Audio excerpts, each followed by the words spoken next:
The Indiana Fever is currently the reigning champions of the WNBA Commissioner Cup, and unfortunately, star Caitlin Clark did not participate in that game, and they still want to put the beats all over the links, man. That has been a topic of discussion. Now, I'm here to tell you, they have another big-time game coming up, and that is this upcoming Thursday, playing none other than the Las Vegas Aces. And I'm telling you right now, judging by the way it's looking, Caitlin Clark has already officially been ruled out for tomorrow. The basketball world just get hit with a bombshell that about to shake the WNBA to its core. Stephanie White, head coach of the Indiana Fever, confirmed what we all dread: Caitlin Clark injury be significantly worse than anyone initially think.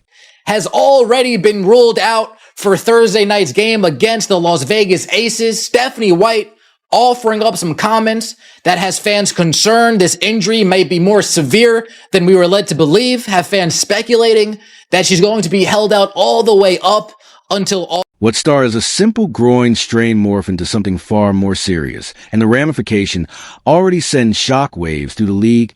We not talk about missing a game or two here. We talk about Clark potentially be sidelined for weeks, maybe even to the All-Star break. Caitlin Clark is hurt, and I'm really getting sick of it. I'm sick. I already offered her, what was hurt last time? Her hamstring? I think it was her hamstring. I offered her my hamstring. Of course she can have my growing. Of course she can have my wife's growing, my dog's growing, my kid's growing. I'm sick of it. I'm watching the Commissioner's Cup because I truly love the WNBA, not just for Caitlin Clark. I love the Lynx. Love them. They're probably actually one of my favorite teams. But I am so sick of not seeing CeCe's ass on this court. So I don't know what we got to do. I saw she got her leg covers. I saw she got that. I don't know what they need to do or what she needs to do less of for her to be healthy. But I need to see her on that court. And I need to see her playing well, okay? 55%, let that sink in for a moment. More than half of the league television audience vanish in the thin air the moment Caitlin Clark not lace up her sneakers. The Fever's own nationally televised games crashed by 53%, drop from an average of 1.81 million viewers with Clark to just 847,000. Without her, that not just a dip, that'd be a free fall off a cliff. Ruled out for Thursday with a groin injury, how they were playing this entire time between day to day and game time decision and questionable. I was skeptical. I had to go straight to the source. And sure enough, the Indiana Fever, more than 24 hours advance, let fans know, hey, Caitlin's not going to be there. Instead of having you drive 5 hours only to realize 2 hours away, she's out. After flying 10 hours, only to realize 5 hours in the air, she's out. After coming all the way from Australia, over 8,000 miles, to watch Caitlin Clark, only to land and hear.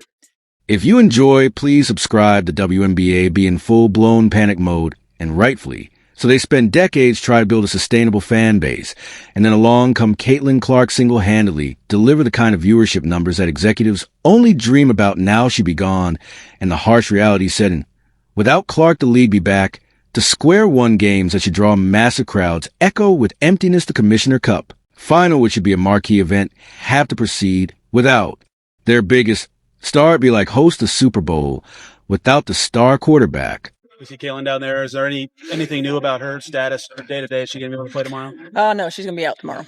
Is there any updated time on your head of when she could return this weekend, sooner after that? I don't have anything in my head other than what I'm told. My goal has always been the same. Like, I don't want this to be something that lingers, that we come back too soon. We want to make sure that she is 100% ready to go and that we put her long-term health and wellness. But here be the million-dollar question that eat away at the league foundation.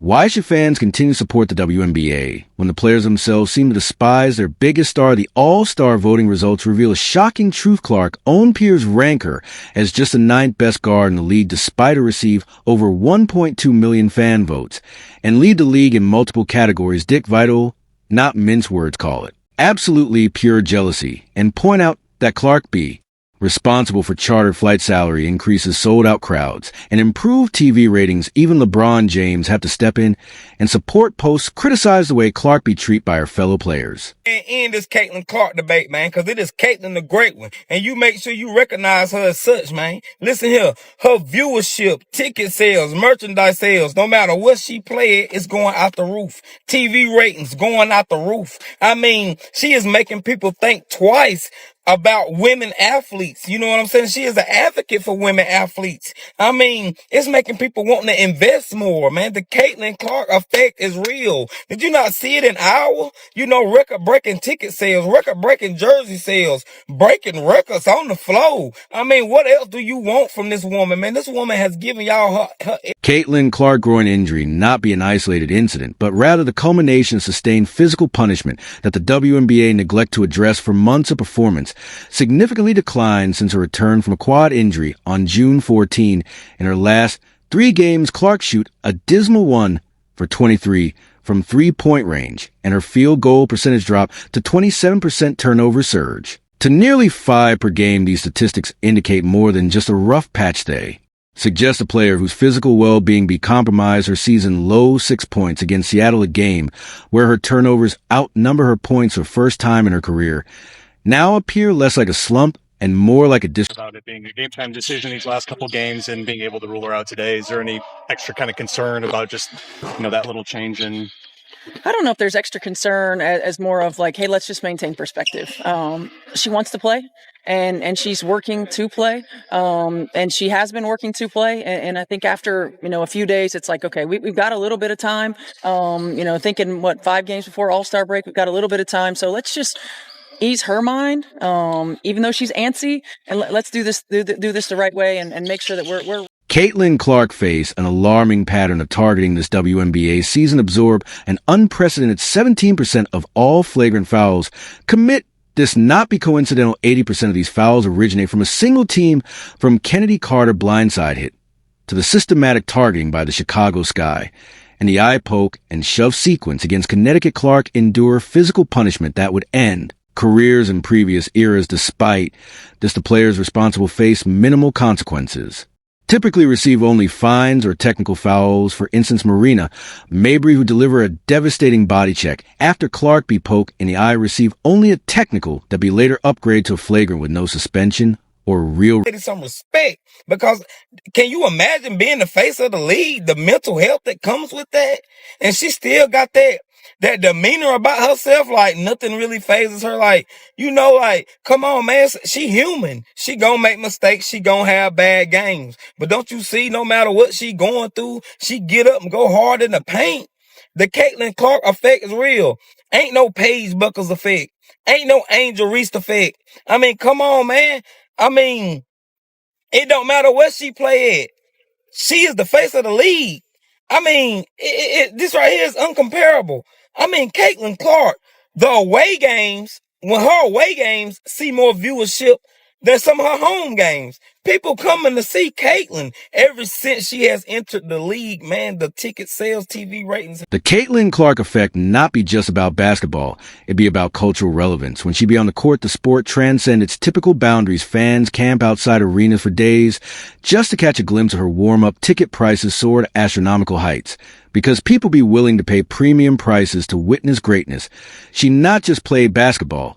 She create moments that people remember forever, but when she be gone, the magic disappear, and fans be left wonder why they should invest their time and money in a league that seemed determined to undermine its own golden goose. Even while injured, Clark continue to be the main attraction. Footage of her signed autographs on the sideline draw more attention than some teams' entire games. Fans still hover around her during warm-ups, hope to catch a moment with their hero. She literally sit on the bench, unable to play, and she still be the most compelling figure in the building. That not just star power, that be a phenomenon that transcend the sport itself. The league strike gold with Clark, but they treat her like fool's gold. Clark does not need to play another game until she's completely 100% healthy. If that means she has to miss multiple weeks, so be it, because you don't want to get into the habit of her rushing back from injuries when she's not fully healthy. And we know if one nagging injury can lead to another nagging injury. So the best thing that the Indiana Fever can do regardless of what Caitlin Clark wants to do. You have to protect your star, your superstar, because she's going to want to get on the court. But until she's 100% healthy, she does not need to play another basketball game for the. That mean pay goes up. Meanwhile, other teams struggle to justify their existence. Angel Reese's games draw crowds that not fill a high school gymnasium. The contrast be so stark it be almost comical. Clark return to Iowa and sell out a 15,000-seat arena with tickets go for $670 each.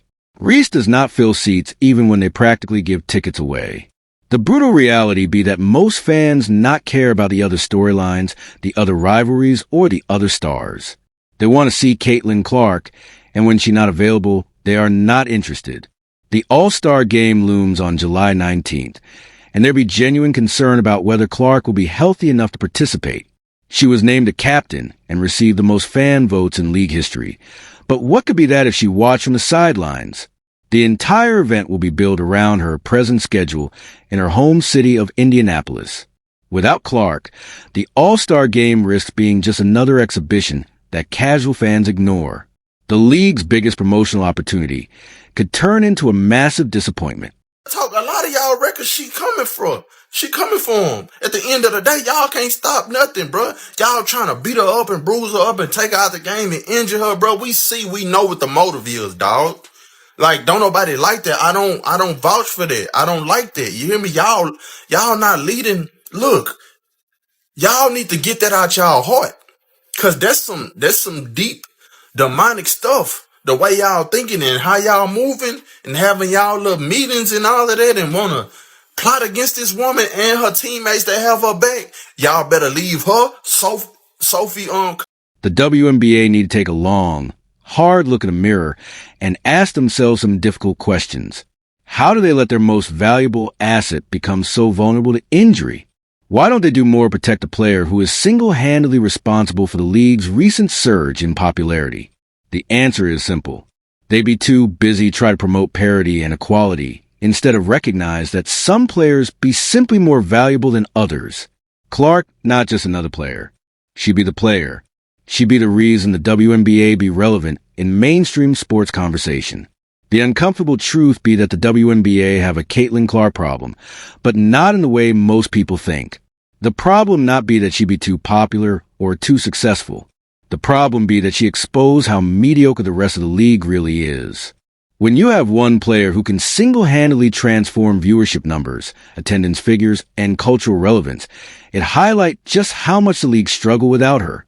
Other players can complain about the attention she receives, but they cannot replicate the magic she brings to the court. The Caitlin Clark effect, baby, it is like dominoes, and her game speak for itself. She is breaking records. She broke records at Iowa.